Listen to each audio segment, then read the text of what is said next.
Hi viewers, మనం వచ్చేసి 5వ తరగతి పూణే మహారాష్ట్ర గవర్నమెంట్ చూస్తూ ఉన్నాము. అది కడప జిల్లాలోని దువ్వూరు మండల పరిషత్ ఉన్నత పాఠశాల. జిల్లాలో ఇన్స్పైర్ అవార్డుల ప్రక్రియ ప్రారంభమైంది.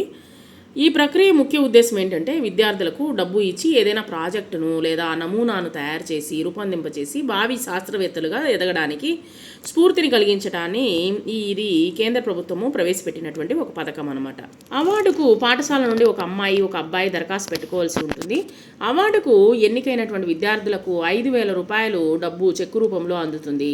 ఆ డబ్బుతో నమూనాలు ప్రాజెక్టులను తయారు చేసి జిల్లా స్థాయిలో జరిగేటువంటి ఇన్స్పైర్ అవార్డుల ప్రదర్శన ఉత్సవాల్లో ప్రదర్శించవలసి ఉంటుందన్నమాట. ఈ యొక్క అక్కడ న్యాయ నిర్ణేతలచే ఎన్నికైనటువంటి ప్రాజెక్టులు నమూనాలు రాష్ట్ర స్థాయికి అధికారులచే సూచించబడతాయి.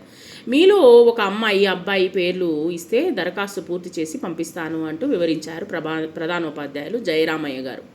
విద్యార్థులు ఎవరు ముందుకు రాలేదు. ఆయన మళ్ళీ చెప్పినా ధైర్యంగా పేర్లు ఇచ్చి పాల్గొనడానికి ముందుకు రావడం లేదనమాట.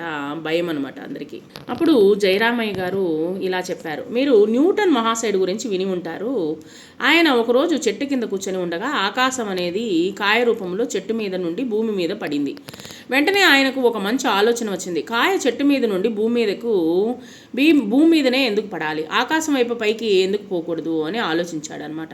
ఫలితంగా వచ్చినటువంటి అవకాశాన్ని ఉపయోగించుకొని ప్రపంచ ప్రఖ్యాతిగాంచిన న్యూటన్ గమన సూత్రాలు ఆవిష్కరించబడినాయి. వాటి గురించి వివరంగా మీకు పాఠ్యాంశాల్లో చదువుకుంటారు. అదేవిధంగా ఆల్ఫ్రెడ్ నోబెల్ పేరు మీకు తెలుసు. నోబెల్ ఎక్కువ చదువులేదు.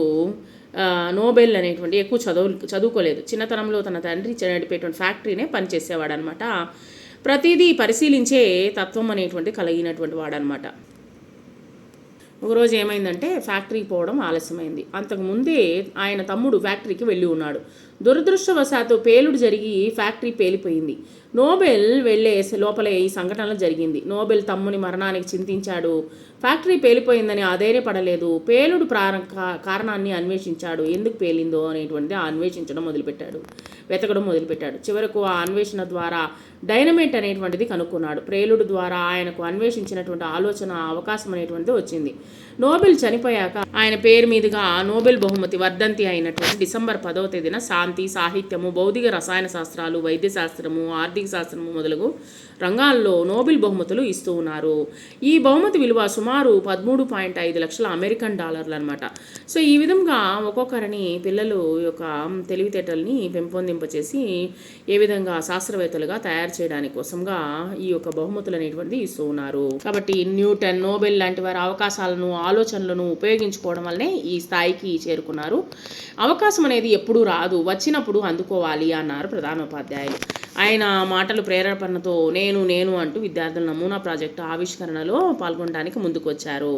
వారందరినీ పరీక్షించి ఇన్స్పైర్ అవార్డుకు ప్రతిభావంతులుగా ఎన్నిక అవ్వడానికి దరఖాస్తులు పంపారు జయరామయ్య గారు. కాబట్టి మనము గమ్మున కూర్చొని ఉంటే మనం ఏది చేతగాని వాళ్ళమో అయిపోతాం అనమాట.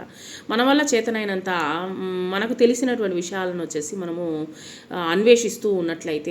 మనలో నుంచి అన్వేషిస్తూ ఉన్నట్లయితే ఎన్నో విషయాలు మనము బయటికి తీసుకొని రాగలుగుతాము. అదేవిధంగా విద్యార్థుల్లో ఒక్కొక్కరికి ఒక్కొక్క టాలెంట్ అనేటువంటిది ఉంటుంది. ఆ యొక్క టాలెంట్ను మనము వెతికి తీసుకొని రావచ్చు. సో వాళ్ళలో ఏమి టాలెంట్ అనేటువంటిది గమనించి వాళ్ళ దాంట్లో ఇంట్రెస్ట్ అనేటువంటిది క్రియేట్ చేసి వాళ్ళని బయటికి తీసుకొని రావడము ప్రధానోపాధ్యాయుల యొక్క ముఖ్య కర్తవ్యము.